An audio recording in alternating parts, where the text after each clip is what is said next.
This just in. 30 million pounds of ground turkey had to be recalled due to exposure to antibiotic-resistant chlamydia.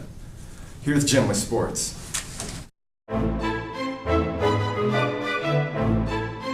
Our local chicken, pig, and cow farms use antibiotics as non-therapeutic growth hormones. They allow for major growth of the animal at a quicker pace than at natural rate. They are also used to keep the livestock healthy from diseases that can arise due to living in close proximity to one another in a dirty environment, typically next to their own waste.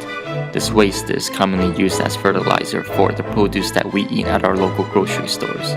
Because antibiotics are given to these animals on a daily basis in their feed, the bacteria inside these animals begin to adapt to a selective pressure that was produced by the use of antibiotics, resulting in antibiotic resistance. Once these superbugs reproduce, we then have animals that can no longer be treated with antibiotics.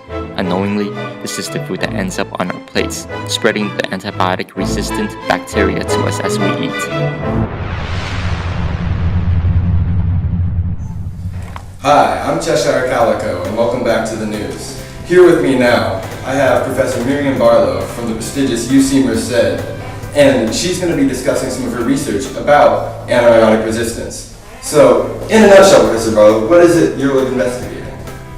I am investigating antibiotic resistance. Fantastic. I was wondering if you, from your experiences, had any tips for our viewers at home and how they can stop this terrible thing from arising any more than it already has.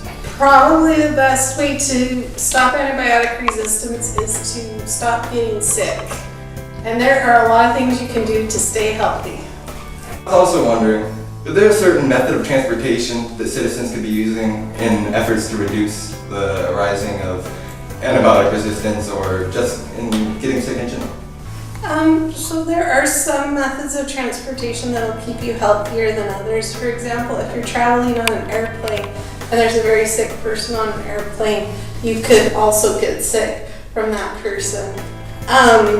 Particularly if they have tuberculosis or something else that's airborne.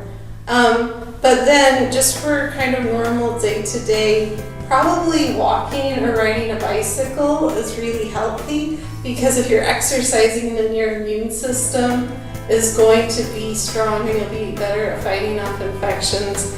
And I think cars are probably the least healthy way, even though you can go a lot of places fast in them.